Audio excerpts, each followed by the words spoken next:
We are in lecture 2 for data analytics. और आज के इस लेक्चर में या इस वीडियो में हम देखेंगे कि डेटा इटसेल्फ क्या होता है जिसको हम एनालाइज करना चाहते हैं। डेटा को समझने के लिए हमें ये पहले देखना पड़ेगा कि डेटा आता कहाँ से है, ये जनरेट कहाँ से होता है और इसके सोर्सेस क्या है, माखज़ क्या है, मंबे क्या है, होता क्या है। फिर दूसरी चीज़ हम देखेंगे कि डेटा जो भी होता है, जहाँ से भी आता है, जैसे भी जनरेट होता है, उसको हम स्टोर और सिक्योर कैसे कर सकते हैं। और तीसरी चीज़ हम देखेंगे कि डेटा किन शक्लों में और किन फॉर्मेट में हम स्टोर कर सकते हैं या स्टोर करते हैं इसको इफ़ेक्टिवली यूज़ करने के लिए। तो डेटा को प्रॉपरली समझने के लिए और डेटा को एक एनालिटिकल पॉइंट ऑफ व्यू से देखने के लिए हमें एक स्लाइड का सहारा लेना पड़ेगा और उम्मीद है आप इस पर ज़रा तवज्जो करेंगे। तो देखिए, हम इंसानी जो तारीख़ है या हम अपनी तारीख़ की बात करें तो हमारा एक पास्ट होता है, प्रेजेंट होता है और फ्यूचर होता है। डेटा के रेफरेंस से जो पास्ट है वो हमारा सारे का सारा डेटा से भरा पड़ा है, जो उसको हम सिर्फ फील कर सकते हैं। ये ऐसी चीज़ जिसको हम मेमोराइज़ कर सकते हैं, अपने दिमाग में रख सकते हैं, कहीं स्टोर कर सकते हैं, लेकिन विजुअली हम उसे नहीं देख सकते। लेकिन हमें पता है कि ये वहाँ एग्जिस्ट करती थी कोई चीज़, तो वो हमारा पास्ट है। तो सारे का सारा जो डेटा है वो हमारा पास्ट में होता है। पास्ट से लेते हैं, आमतौर पे इंसान अगर कोई उसके पास मशीन ना हो, उसके पास कोई मैकेनिज़्म ना हो अपने मेमोरीज़ को स्टोर करने के लिए, तो सिर्फ दिमाग होता है, उसका जहन होता है, माइंड होता है जिसमें वो चीज़ें स्टोर हो रही होती हैं। That is the simplest memory ना, स्टोरेज है। लेकिन जैसे ही हम प्रेजेंट की बात करते हैं तो प्रेजेंट को हम कर क्या रहे होते हैं। देखिए, प्रेजेंट में हम पास्ट से डेटा लेके, कोई भी उसमें रेफरेंस हो सकता है, कोई भी फील्ड हो सकता है, कोई भी सेक्टर हो सकता है, उसको हम एनालाइज करते हैं अपनी डेली लाइफ में। कभी हम एग्जांपल ले सकते हैं। उसके बाद उस एनालिसिस के बेस पे हम कुछ डिसीजन मेकिंग करते हैं और उस डिसीजन मेकिंग के बेस पे हम कुछ एक्शन लेते हैं। और एक्शन लेने का जो प्राइम मकसद होता है वो होता है क्या, कि हम फ्यूचर को सिक्योर कर सकें। तो ये सारी की सारी कहानी है डेटा एनालिटिक्स की। तो अब इसके अब देखिए, शुरू में जब डेटा बहुत कम होता था तो उसके लिए आपको कोई स्टोरेज मैकेनिज्म नहीं चाहिए होता था। फिर आहिस्ता आहिस्ता डेटा जो है वो कंपनीज, फर्म्स और बिजनेस ऑर्गेनाइजेशंस, ऑर्गेनाइजेशंस हम देख लेते हैं, ठीक है ना, इन्होंने डेटा जनरेट करना शुरू किया पेपर पे। लेकिन आहिस्ता आहिस्ता जब उसकी भी तादाद और मकदार बढ़ गई, उसको अब हमने डिजिटल करना शुरू कर दिया। ये जो भी रजिस्टर्स थे वो सारे के सारे डिजिटल हो गए। डिजिटल करते हुए उसको हम, क्योंकि डेटा को हमने बाद में भी इस्तेमाल करना होता था, उसको हम एक स्ट्रक्चर्ड तरीके से फॉर्म में ला के एक स्ट्रक्चर्ड फॉर्मेट में हम उसको स्टोर करते थे। लेकिन जब डेटा की तादाद और मकदार और ज़राए बहुत ज़्यादा हो गए और आम कन्वेंशनल डेटा जो है वो बिग डेटा में कन्वर्ट हो गया, तो हमें ज़रूरत पड़ी कि हम कुछ ऐसे इनोवेटिव सॉल्यूशंस लेकर आएँ कि हमें स्ट्रक्चर ना करना पड़े डेटा को, एज इज़ उसको अनस्ट्रक्चर्ड फॉर्म में हम स्टोर कर लें। जब हमें उसकी ज़रूरत पड़े तो हमारे पास कुछ ऐसे टूल्स और मैकेनिज़म्स हों कि उस डेटा को रॉ फॉर्म से निकाल के हम एक स्ट्रक्चर्ड फॉर्म में कन्वर्ट करें और उसको अपने मकसद के लिए हम इस्तेमाल कर सकें। तो क्योंकि इस सारे का सारा जो भी डेटा हम स्टोर करते हैं, ज़रूरी नहीं है कि सारे का सारा हम इस्तेमाल कर सकें प्रेजेंट में। सारे का सारा पास्ट तो प्रेजेंट में इस्तेमाल नहीं हो सकता। तो उसके डेटा के कुछ चंक्स होते हैं जिनकी हमें ज़रूरत होती है अपने पर्टिकुलर जो बिज़नेस पर्पज़ है या आपके पास बिज़नेस क्वेश्चन है उसको रिजॉल्व करने के लिए। तो हम उतना ही चंक इंपोर्ट करते हैं या एक्सट्रैक्ट करते हैं उस डेटा में से और उसको अपने मकसद के लिए हम इस्तेमाल कर सकते हैं। ठीक है जी।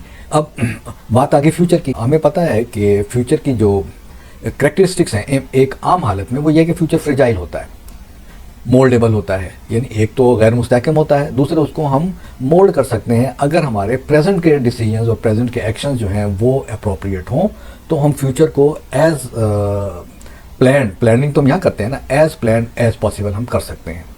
तो इसके लिए क्या है, प्रिडिक्टेड पाथ एक होता है, ठीक है ना। प्रिडिक्टेड पाथ जो है वो हमें प्रेजेंट में एनालिसिस टूल्स के ज़रिए मिलता है और उस पाथ पे हम अमल करते हुए एक बेहतर फ्यूचर डिसीजन या स्ट्रेटेजिक मूवमेंट्स कर सकते हैं। तो अभी यहाँ पे एक चीज़ समझ में आ जानी चाहिए कि डेटा जो है वो सिर्फ और सिर्फ पास्ट है, प्रेजेंट जो है वो एनालिसिस है। उस डेटा पे काम करके, उससे रिजल्ट्स निकाल के, उसके बारे में बात करके तमाम के तमाम जो है डिसीजन लेने पड़ते हैं। वो डिसीजन हम क्यों लेते हैं, क्योंकि हमें पता है कि फ्यूचर में हमारी जो एक स्ट्रेटजी है उसको as our mind, as our planning चलना चाहिए। तो जितने ही हमारे मुस्तहकम और मजबूत डिसीजंस होंगे प्रेजेंट में, उतना ही हमारा पास्ट जो है वो सिक्योर होगा। तो मुस्तहकम और स्ट्रॉन्ग डिसीजंस के लिए आपको एनालिसिस टूल जो है वो आपको लेटेस्ट जिनमें के मशीन लर्निंग आ गई, डीप लर्निंग आ गई, या इसी तरह से आपके पास कंप्यूटर विजन है, इस किस्म के और दीगर बहुत सारे टूल्स हैं न्यूरल नेटवर्क्स के बेस पे, जो कि ये हम बाद में अभी बात करेंगे न्यूरल नेटवर्क्स क्या होते हैं। हमने सारे का सारा डेटा जो है उस पर काम करना होता है। तो इसके बाद अगली चीज़ जो है, यहाँ पर अगर हम देखें कि पास से प्रेजेंट में डेटा जब ट्रांसफ़र हो रहा है तो सिर्फ दो तरह हैं। एक तरीका ये है कि उसकी स्टोरेज अप्रोप्रिएट हो और उसको सिक्योर किया जाए, ठीक है ना। जब ये दो चीज़ें होंगी तो आपके पास इसकी डेटा की क्रेडिबिलिटी आ जाएगी।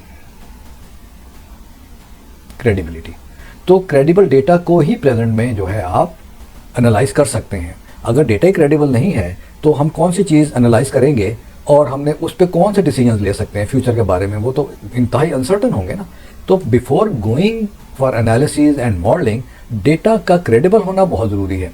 इसके लिए जैसे मैंने कल पिछले लेक्चर में हमने अर्ज़ किया था कि डेटा की क्रेडिबिलिटी जो है वो अचीव की जाती है डेटा इंजीनियरिंग के ज़रिए, ठीक है, डेटा इंजीनियरिंग के ज़रिए।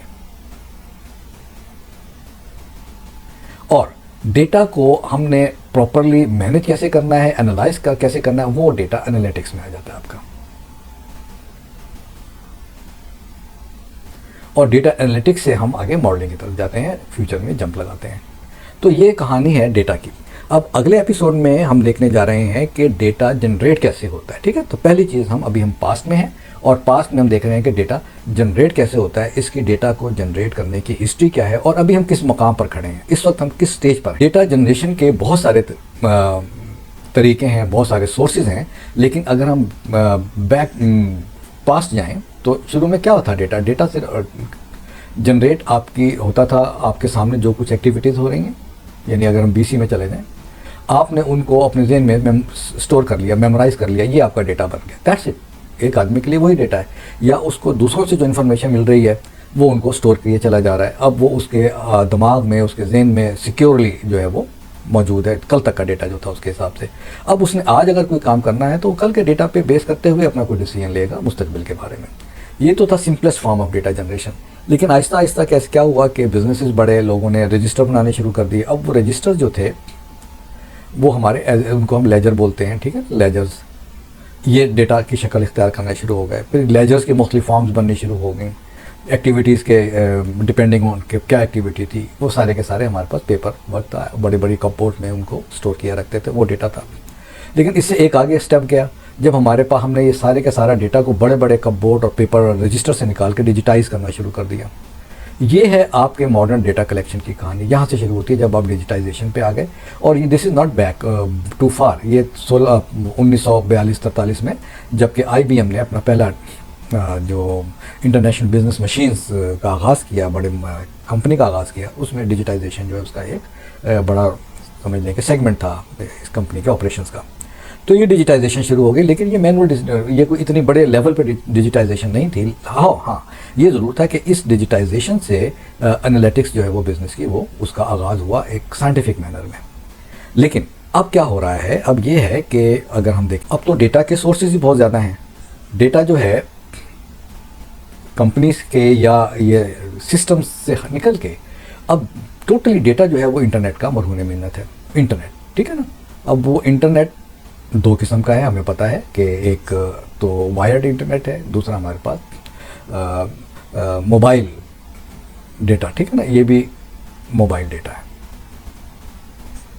तो दोनों तरह से जो है डेटा जो है वो एक्यूमुलेट हो रहा है, इंटरनेट के ज़रिए, सोशल मीडिया के ज़रिए, IoT डिवाइसेस के ज़रिए, ई-कॉमर्स प्लेटफॉर्म्स हैं उसके ज़रिए, फिर मोबाइल डिवाइसेस हैं, सर्विलियंस सिस्टम्स हैं, गवर्नमेंट एजेंसीज़ हैं और हेल्थ केयर सिस्टम्स हैं। इसके अलावा भी there are too many other sources जहाँ से कि डेटा हर वक्त जनरेट हो रहा है। एक अंदाजे के मुताबिक 1.7 मेगाबाइट डेटा जो है पर सेकंड जो है ये जनरेट होता है। तो this is a huge amount पर सेकंड। तो पर आवर और पर डे जो अगर आप देखें तो ये एक बहुत बड़ी अमाउंट बन जाती है।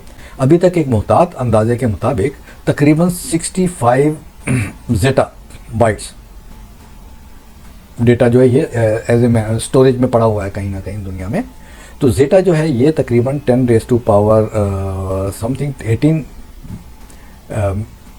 गीगाबाइट्स के बराबर होता है, if I am not wrong. तो इस फिगर को हम चेक कर लेंगे बाद में। But this is zettabyte is a big unit of data, और इतना बड़ा डेटा हमारे पास पड़ा हुआ है। अब उस डेटे में से अपने काम का डेटा एनालिसिस के लिए निकालना एक मुश्किल काम होता है। तो हम ये तमाम चीज़ें देखेंगे। तो अगले लेक्चर में हम कोशिश करेंगे फॉलो करने की कि डेटा जनरेशन के जो सोर्सेज हैं, मिसाल जैसे मैंने पहले अर्ज़ किया, इंटरनेट और social media, IoT, e-commerce, mobiles और दूसरे जो तरीक़ाकार हैं, इनसे डेटा किस तरह से हम इकट्ठा करते हैं और वो कहाँ किस तरह से स्टोर किया जाता है, और उनको हम किस तरह से एक्सेस करके अपने मकसद के लिए इस्तेमाल कर सकते हैं। ये हम अपने अगले वीडियो में, अगले लेक्चर में इस बात का अहाता करेंगे।